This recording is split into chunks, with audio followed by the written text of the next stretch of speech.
for the 24th of June. No activity on the dance floor for the Utah Jazz. It was invitation only, and no swingers allowed? Bad analogy, but kind of true. The draft told us if you're not 6'4", you shouldn't apply. And now what for the Utah Jazz? We'll break it all down coming up on today's edition of Locked on Jazz. Pow.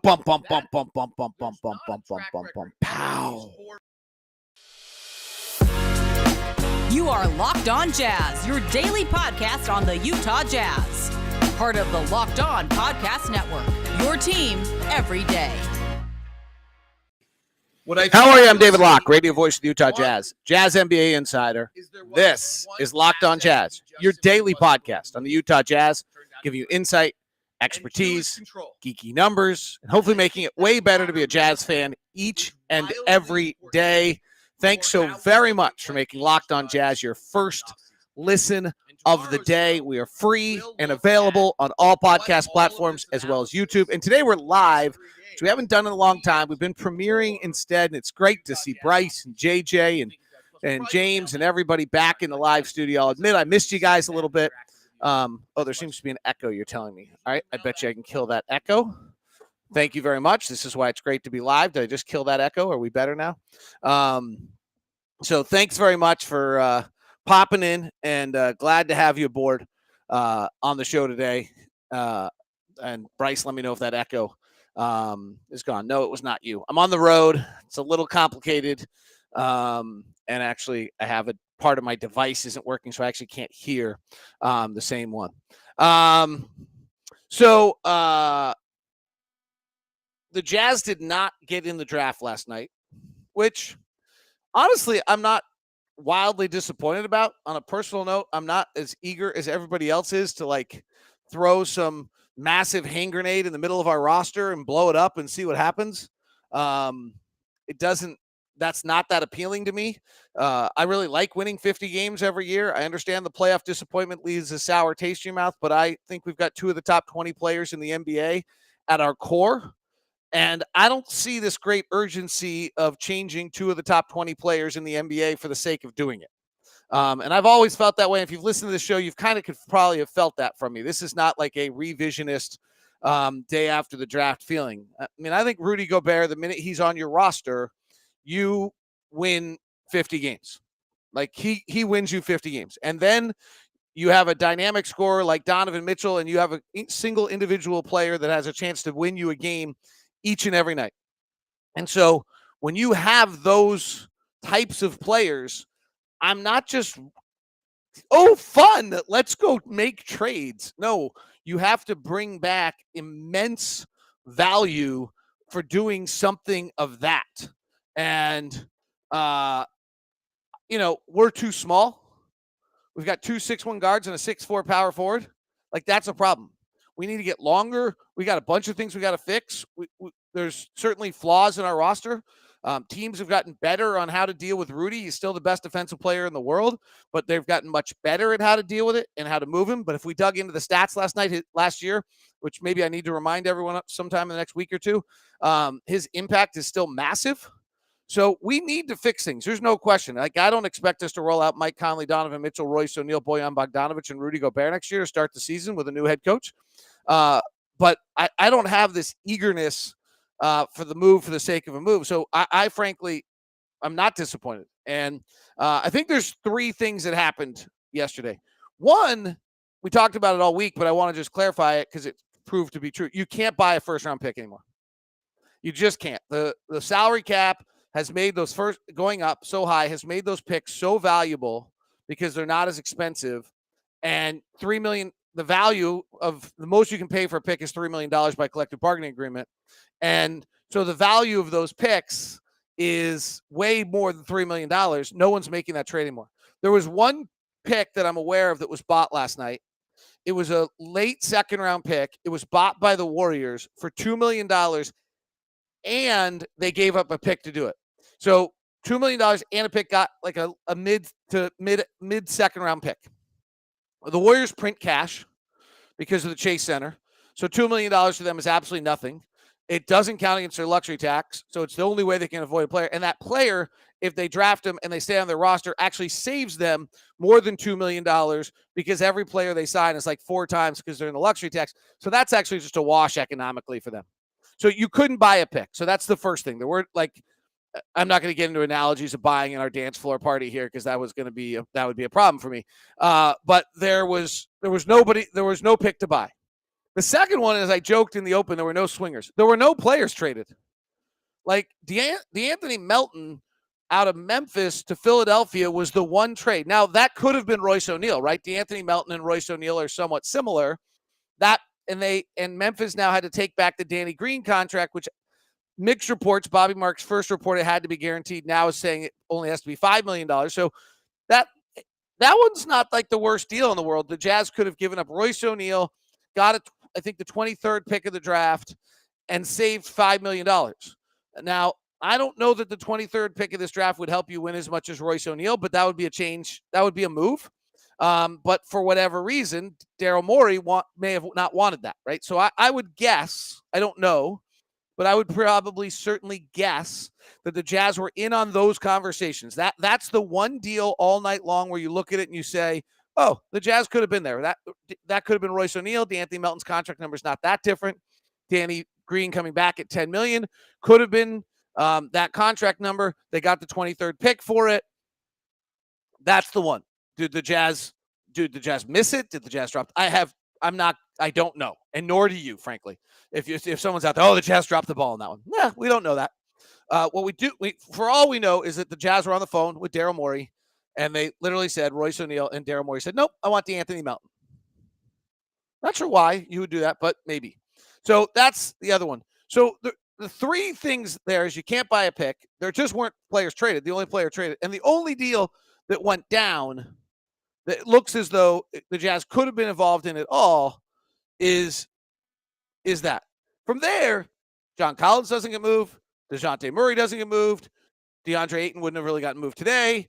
But there really weren't massive player moves. Jeremy Green got moved earlier in the week in a move that actually Detroit seemed to line up really beautifully with a bunch of their other moves. We'll get into. I think there's a super interesting story about Detroit versus OKC versus Houston, and we'll look at that before the show is over today because I think that was a really interesting kind of, and it's going to be, to me, this is one of the real storylines of the next few years of the NBA to follow. But when you look at last night, you know, let's say the Jazz were offering Mike Conley, they were offering Bojan Bogdanovic, they were offering Royce O'Neal for draft picks. Let's just say, we don't know that to be true, but let's just say there's no, other than that Melton trade, nobody did that. Picks got swapped. Boy, did they ever. It's hard to even keep track where guys were going. And a Kemba Walker contract got dropped, but there weren't players swapped last night, which is super surprising. That is not the party everybody expected. There was a feeling in the NBA that this was going to be free agency and these were going to be the moves in the league rather than free agency. And that just didn't happen. So now what? Now the window, if you're altering our roster, is just gotten a little smaller. Your first opportunity went by. You sat at the side of the train station and nobody stopped. You sat there all night and you're like, hey, I got things. I got foof, express train after express train after express train. And you went home with your little bag and you're like, I didn't sell anything. We'll find out. What does that mean next for the Utah Jazz? I've got a chance for you to win a new NBA Jam Shaq Edition. I'll tell you about that in just a few minutes. Today's show is brought to you by my good friends over at Murdoch Hyundai. I've gotten to know Blake really well and the Murdochs well. The first time we ever got together, a long time ago now. They've been a sponsor of Locked On Jazz forever. And we sat down and it was around a table and the old Murdoch clan was there, all the older generation, and Blake and Ben and the crew. And it was really cool to kind of get to see the pride the family had, but I didn't know it. Now, having been with them for probably 5 years now, 4 or 5 years, I know I can see that family pride and what it means to them to be a part of Utah and what it means for them to be consistent to the people of Utah. And one of the ways they're showing that, they're not charging anyone more than MSRP right now, despite the car shortage. They're coming through. And the Hyundai product is just terrific. We've bought 2 Santa Fe's, one for each of our kids, because I don't know if you know this. If you haven't done this before, you claim, at least in my case, you claim you're buying your kid the beater car that's going to you don't care, and then you drive with them when they have a permit. And you're like, oh, we're going to buy the car with every safety detail there exists.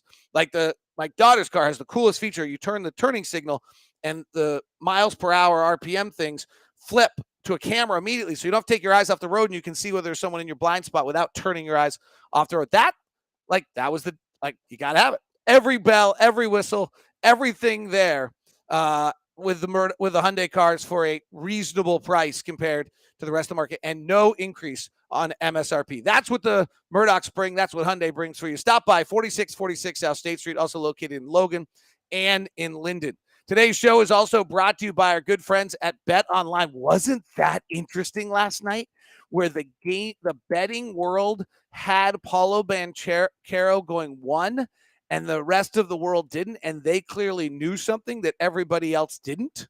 That was fascinating because they were the first ones to have him as the number 1 pick of the draft, and then everybody else was still on Jabari Smith. And I'll give credit to Rafael Barlow, our NBA draft expert at Locked On NBA Big Board, and Leaf Tulane. They both held strong the whole time, taking Banchero, saying he was the best player in the draft, and obviously Orlando ended up agreeing, so credit to them. BetOnline.net, it is your place for all of your betting needs and sports info.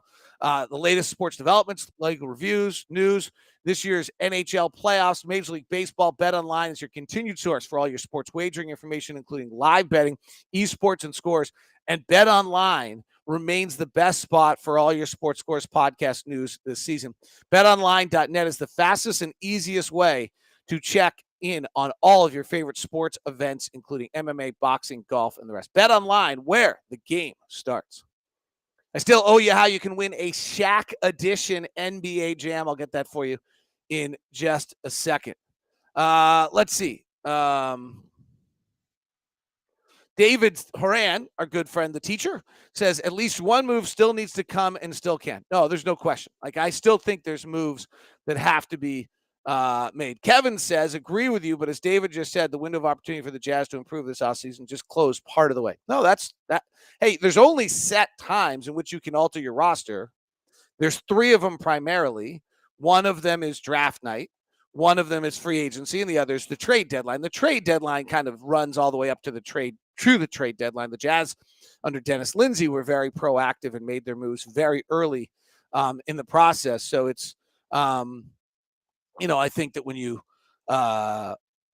see how this window closed last night, that they're significant there. I mean, here's the concern. Let's not dismiss the one thing that could be a really significant concern if you're a Jazz fan, that we just value our players way more than the rest of the league. There's a chance here. We've now gone through 2 periods, last year's trade deadline and this year's draft, in which we didn't move any of our players. There could be a circumstance where the rest of the league does not value our guys the way we do. And I don't think I'm talking about Donovan and Rudy in that circumstance, frankly. That we're hunting around with some of our other pieces, and there's not a lot of value to it. I mean, this would relate to my one really significant fear with Quinn Snyder leaving, is that Quinn Snyder and his coaching staff have been so good over the last 8 years that they were winning 5 to 7 more regular, maybe as many, probably 5 to 7 is a lot, but 5 to 7 regular season games, that the rest of the league, because of their preparation, because of their work, because of their game planning, because of their maximizing of talent, than the roster should have yielded. And then when we get to the playoffs, we're not actually having playoff failure. We're just coming to roost on reality. And that's now having a hard time, that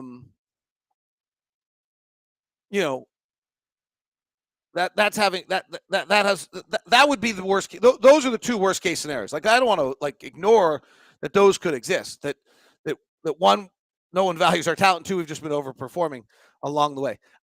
This is an interesting comment by Pony AI.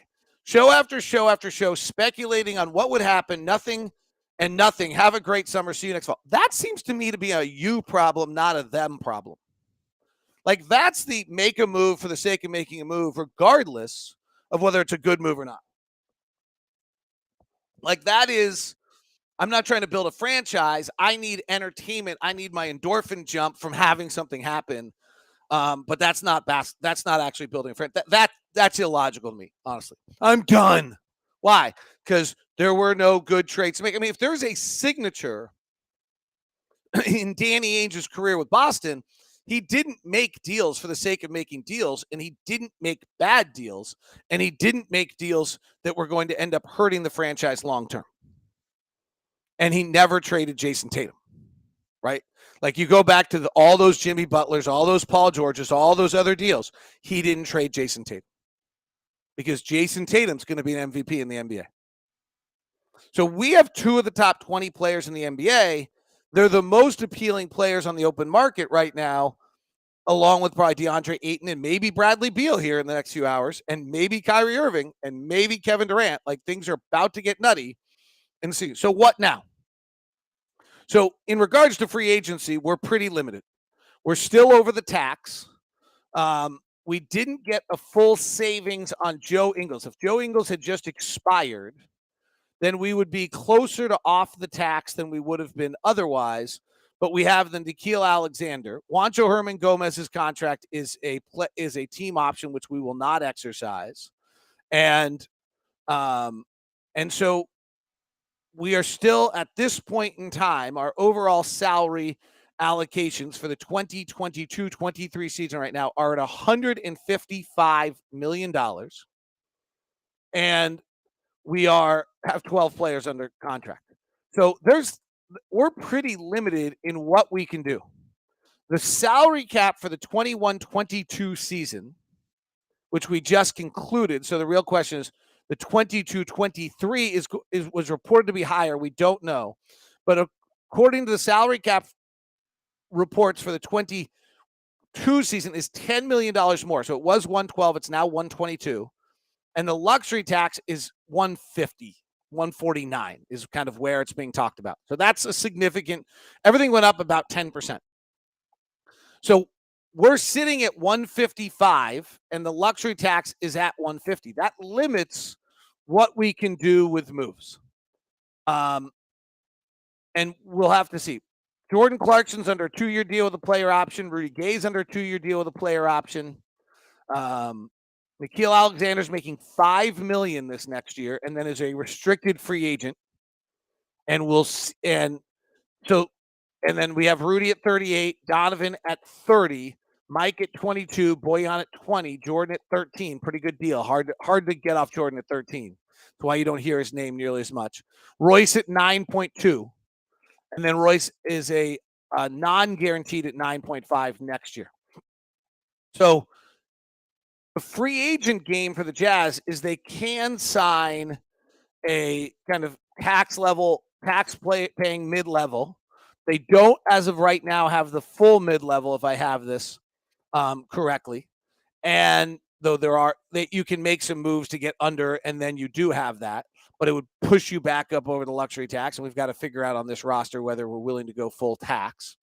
And I think and then the final piece is whether we can start moving. And now you're playing future draft picks, future pieces.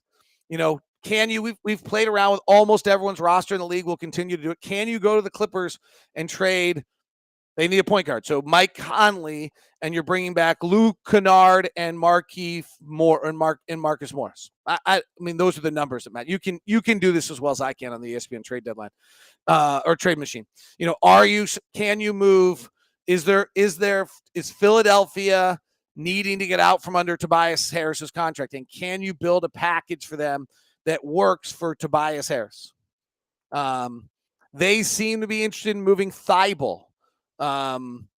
Can you get Thibault. That his name has been bandied about now. Both last trade deadline, I've heard a lot of sources on that, as well as this. Now it's a defensive non-shooter, but that's kind of probably, we need a defensive player of that level. What I'm guessing is that they don't want to extend him, and so now you're in a circumstance where they want to be able to make some sort of. They want to get out. If you're not going to extend one of your young players, you're better off moving them than having that come to roost and not having someplace to put them. So really, again, now you're playing future assets. You're playing the same. Last night was all tied to the draft and draft picks. Now the door's open a little bit in the sense there's future assets. The other thing the door's open for is there's going to be lots of deals going on. And can the Jazz be proactive to jump in on the backside? If Bradley Beal gets moved and pieces have to get moved, can you jump in on the backside of that? If there's there's going to be a ton of movement starting here and players signing and this and that. And can the Jazz get – now the problem with that is you're not dictating the move. You might be able to profit off it in some small incremental way, but you're not dictating the move. It'd be nice if you could dictate the move and you're being able to orchestrate things. We'll see. The Knicks got a bunch of not very good draft picks, kind of late draft picks, and they're seemingly clearing space for a free agent move. A lot of people think it's Jalen Brunson. Did they acquire the draft picks to be able to have a war chest to be able to make a trade? Otherwise, there's not a lot of things that took place yesterday that impacts the Jazz in their free agent market, other than the second straight window where they weren't able to make a move. All right. What did we learn about the draft? There's a super interesting trend, and there's a really interesting contrast between teams to talk about. So we'll do that when we continue. I want you to win a NBA Jam Shaq edition from Arcade 1-Up. This is so great. NBA Jam is back. Arcade 1, the leader in home retro arcade games, is not only bringing the best game back ever, but making it bigger than ever with the Shaq edition. Remember NBA Jammed?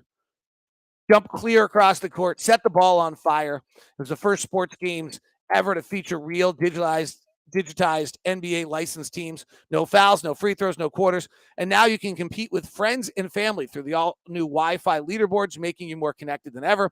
Pre-order now with arcade1up.com. That's arcade1up.com for an estimated early ship date. Arcade 1-Up, the place for fun. They've got even more classics like Golden Tee, Mortal Kombat, and many others starting at just $3.99. Check this out. They're giving away NBA Jam Shaq Edition to a Locked On listener. This is your chance to win. Enter a chance to win a game console for your man cave at arcade1up.com/locked-on. That's arcade1up.com/locked-on. You've got till July 8th to enter to win the NBA Jam Shaq Edition. And don't tell my daughter about Golden Tee. She's too young to know about Golden Tee. Otherwise, I'm going to have an arcade game in my house coming up. So here's what I thought was so interesting about the NBA draft. And thanks very much for making us your first listen of the day. Locked On NBA Big Board and Locked On NBA is recapping the day, plus all the picks broken down with various on the various YouTube channels. Here's the first thing. I am 100% certain. Okay, 95% certain. That is the first draft in the history of the NBA in which no one under 6'4" was drafted in the first round. Ty Washington was 6'3" until draft day. He's now 6'4", so that might be a little skeptical. He grew an inch somehow in the draft process. But nobody in the draft was drafted that, and now we'll see whether or not maybe some of their whether some of them change when they hit the NBA and they actually get measured. But in the sense of measurements, everybody was 6'4" or taller. It is becoming remarkably difficult to play this game at under 6'4". And when you look at the Jazz, Jordan Clarkson 6'4", Royce O'Neal 6'4", Mike Conley 6'1", Donovan Mitchell 6'1", Trent Forrest 6'4", Jared Butler 6'3". We're small. And the league's going the absolute other direction. And that's where the Joe injury hurt so much. It's where Juancho turned out to be a really nice player for us. He was so long. But that's pretty crazy to me that nobody in the draft yesterday got drafted in the first round that was under 6 feet tall. It is the first time in NBA history that's ever happened. This league's not going small. It's going skilled, but it's not going small. The centers are becoming more mobile, more agile, more versatile, and smaller. But the other four positions are not. And in fact, the point guards, it is the Mike Conley, Chris Pauls of the world, the John Stocktons. Like, I don't think that's going to exist anymore. Kemba Walker, like, I don't think you're a six. I don't think the 6'1" point guard exists. The Jazz were playing a 6'1" shooting guard last year. So that, I think, is a really telling trend to look at in the league.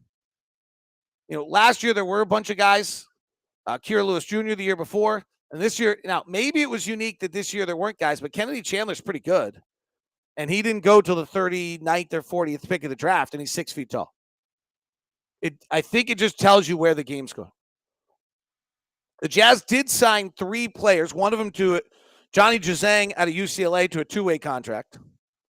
Kofi Coburn is a big, huge center that will be great in the summer league if we're running pick and roll and getting him rolling. And then Jordan Usher out of Georgia Tech. So 2 of them are Exhibit 10s, likely to be stars players. They'll go to training camp. They'll get a chance. And Johnny Juzang is a 2-way player, and we'll have another 2-way spot that we've always kind of rotated our second 2-way spot, and that's generally a smart play on that. I know that SLC Dunk, they actually did film breakdown of these guys. I tip my hat. You guys are amazing. Go check it out. One of the comments on Johnny Juzang was he was Kyle Anderson type, maybe. Though Kyle Anderson was a first-round pick, but they're both out of UCLA. They both are not particularly athletic. Juzang had that great run to the Final Four and then didn't go in the draft and then didn't have a great year last year. He's just not an elite athlete, but he's 6'8", so maybe. Here's what I think is most interesting about the draft. I think Detroit was the big winner. And what Detroit has done now is they have Cade Cunningham, Jaden Ivey, and then they got Duran out of Memphis. And they have full max cap space. They tanked, went to the bottom, got their draft picks. Maybe Saddiq Bey is going to turn out for them as well. But they've done it in a manner where they're holding cap space and don't have 23 young players all on the roster at one time. And I think they're going to go sign – they could go sign DeAndre Ayton, and they're suddenly going to be pretty good pretty soon. And maybe they need to do it for one more year to get one more set of draft picks, but maybe not. And then Cade Cunningham and Jaden Ivey are on a program that's moving forward, and they look like they're winning, and they've got their group, and they're going, and Durant fits in, and they got Ayton, and they used some free agent money to fill in their other gaps. Maybe Saddiq Bey's that gap, one of them. And now they're moving forward. Oklahoma City and Houston have got a bunch of neat pieces.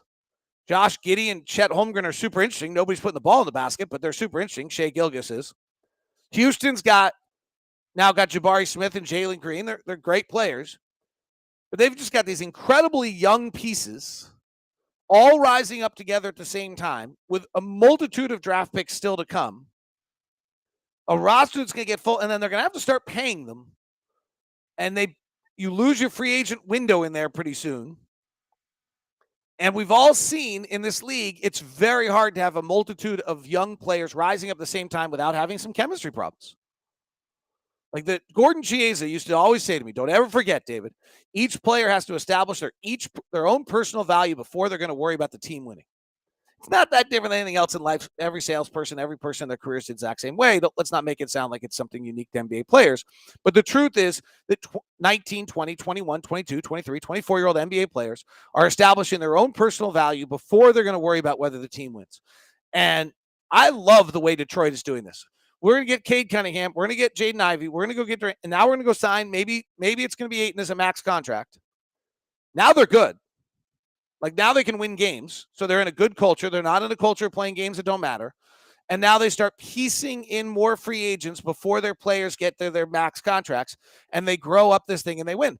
I'm very skeptical of Oklahoma City and Houston. Everyone loves it. Sam Presti has just gold plates laid out for him every time he walks somewhere. And everyone loves the tank and draft pick and the models and all the millions of picks that everyone has. And it does. It's great value. I got it. But I want to see it work.